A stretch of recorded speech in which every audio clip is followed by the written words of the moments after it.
जोहार साथियों,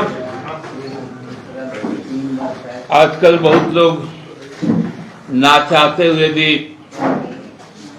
press conference करते हैं ताकि उनकी जगह बनी रहे राजनीति में।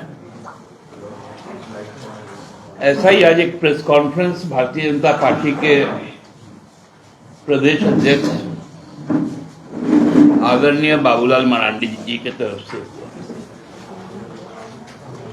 काफी चिंतित दिखे। चिंता इस विषय का था कि जो अरमान पाले हुए थे कि हेमंत बिश्व शर्मा और शिवराज सिंह चौहान यहां प्रवास करके बाबूलाल जी को मुख्यमंत्री बनाएंगे और उसके बाद उनके द्वारा इस राज्य का संचालन होगा, कैबिनेट में निर्णय लिए जाएंगे और कैबिनेट के निर्णय का अनुपालन होगा। लेकिन जब सपना चकनाचूर हो जाता है तो लोग कई तरह के बहाने ढूंढने लगते हैं। पहले कहा गया कि हम लोग सरकार को सहयोग करना चाहते हैं। बाबूलाल जी ने तो हनीमून कहा था, उनको ये शब्द हमेशा से पसंद है कि सरकार का भी हनीमून पीरियड है, ये समाप्त होने के बाद हम कुछ बोलेंगे। और आज उन्होंने कहा कि हम ना चाहते हुए भी बोल रहे हैं। बाबूलाल जी खुद इस राज्य के प्रथम मुख्यमंत्री रहे हैं और कैबिनेट में कई फैसले उनके द्वारा लिए गए। उन फैसलों में एक फैसला यह भी था कि ओबीसी का आरक्षण को घटाया जाए।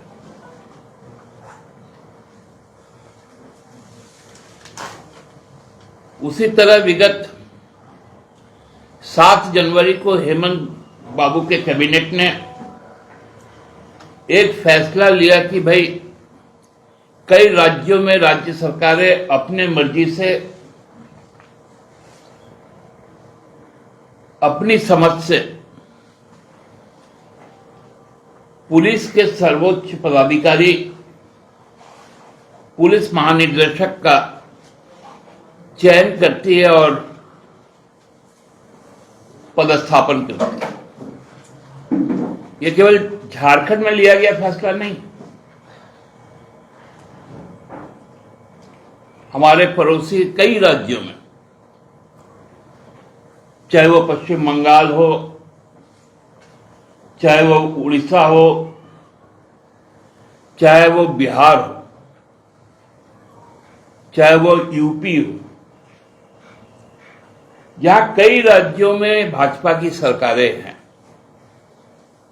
वहां पर पुलिस महानिदेशक की नियुक्ति वहां के सरकार के द्वारा की जाती है।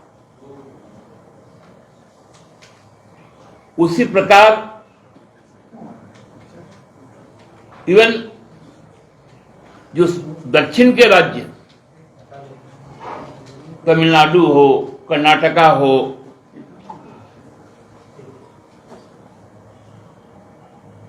आपको आंध्र प्रदेश हो, तेलंगाना हो, केरला हो, वहां पर भी की जाती है।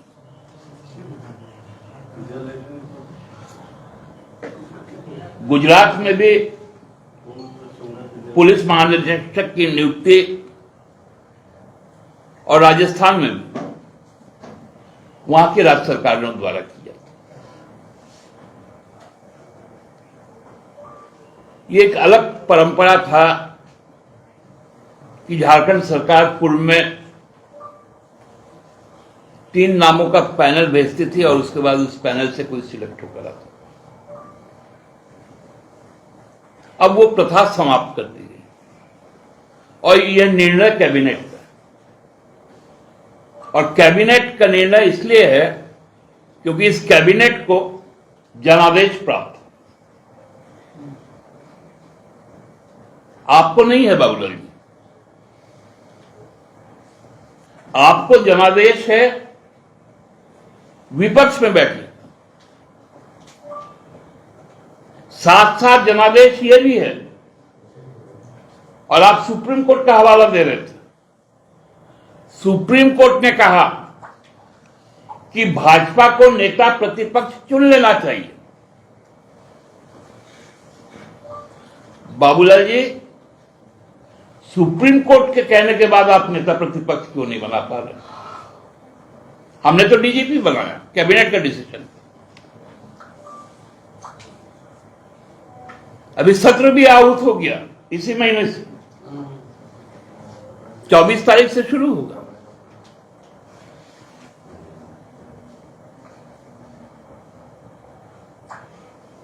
और 18-19 दिन है। आप एक नेता नहीं चुन पा रहे।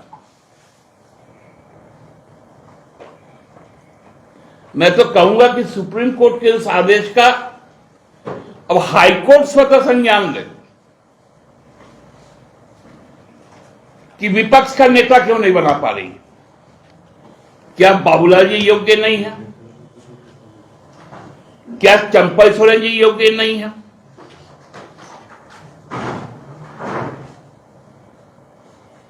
क्या सीपी सिंह जी योग्य नहीं है?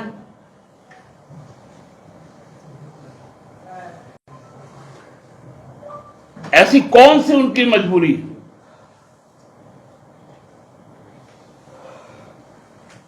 उनकी पार्टी राष्ट्रीय अध्यक्ष नहीं चुन पा रही है,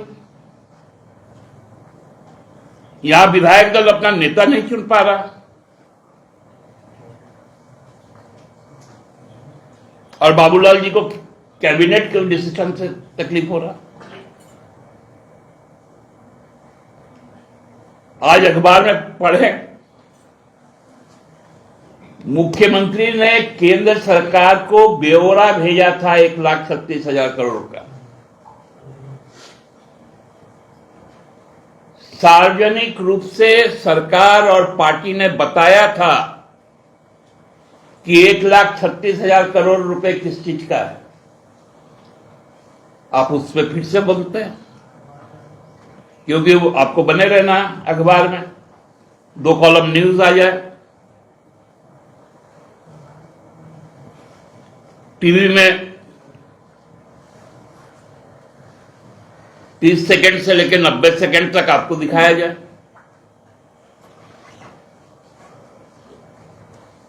इसके लिए यदि राजनीति करती है तो फिर आपको मुबारक हो।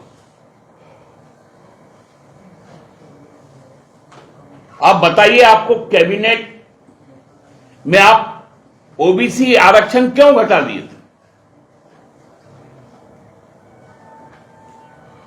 क्योंकि बिहार सरकार में तो हमको 27% आरक्षण था, और आपने बिहार सरकार के नियमावली को आप ही के कैबिनेट ने राज्य गठन के बाद आत्मसात किया था।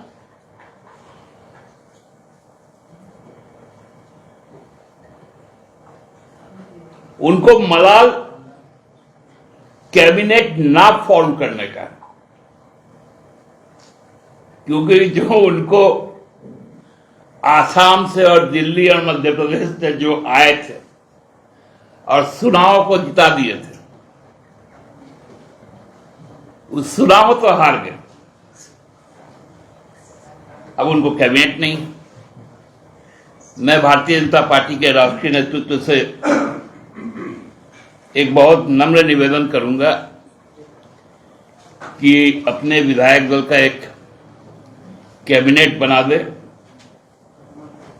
और विपक्ष की तरफ से बाबूलाल जी को या सीपी सिंह जी को या चंपई सोरेन जी को मुख्यमंत्री बना दे, अर्थात नेता सदन बना दे, नेता विपक्ष बना दे। बहुत बहुत धन्यवाद। दादा, बीजेपी कह रही है कि नेता प्रतिपक्ष बना के भी क्या फायदा, जेएमएम को तो कोई डिसीजन लेना नहीं है। 8-9 महीना नेता प्रतिपक्ष रहे अमर बावरी, कोई मीटिंग नहीं। अभी जैक में कौन सा अध्यक्ष और उपाध्यक्ष के लिए कौन सा चेयरमैन चाहिए, जेपीएससी के चेयरमैन के लिए कौन सा नेता प्रतिपक्ष चाहिए, पूरा कोई डिसीजन ही नहीं लेना है, हर बात विपक्ष पे फोड़ दो। देखिए, बाबूलाल जी को तो उस समय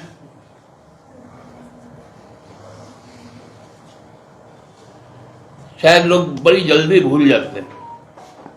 वो 8-9 महीना केंद्र सरकार का जो तांडव रहा था, आपको लगता है उस समय सरकार नेता प्रतिपक्ष से कोई बात करती? क्योंकि जो नेता प्रतिपक्ष, मैं नहीं कहूंगा, जो विपक्ष के नेता थे, वो ईडी के कार्रवाई का हर घंटे पहले वो सार्वजनिक ट्वीट करते थे। वैसे पार्टी के विश्वसनीयता पर क्या कोई किसी से कॉरेस्पॉन्डेंस कर सकता है, बातचीत कर सकता है, डायलॉग जारी रख सकता है? लेकिन अभी करने को तैयार है, क्योंकि अब हमारे पास में बहुत इनके खिलाफ जनादेश है। अब बनाइए, हम लोग बात करेंगे आपसे। धन्यवाद। दादा, कल कांग्रेस के लोग मंत्री और नेता नहीं, वो मिले थे मुख्यमंत्री से, और उसमें यहाँ पे भी जातिगत जनगणना बोल रहे बजट में ही प्रावधान करके लाइए। देखिए, ये मांग हम लोगों ने भी माननीय मुख्यमंत्री से की है, पार्टी के तरफ से। अब चूंकि मंत्रिमंडल में कांग्रेस की सहभागिता है और बजट बनाने का और उसको पेश करने का जिम्मा भी कांग्रेस कोटे के जो भारप्राप्त मंत्री हैं उनके पास है, तो बेहतर होगा कि मंत्रिपरिषद आपस में सलाह मशविरा करके इस पर निर्णय ले ले। हम लोग कांग्रेस की बात के पहले हम लोग भी अपने दल के नेता को इस बात से अवगत करा चुके हैं।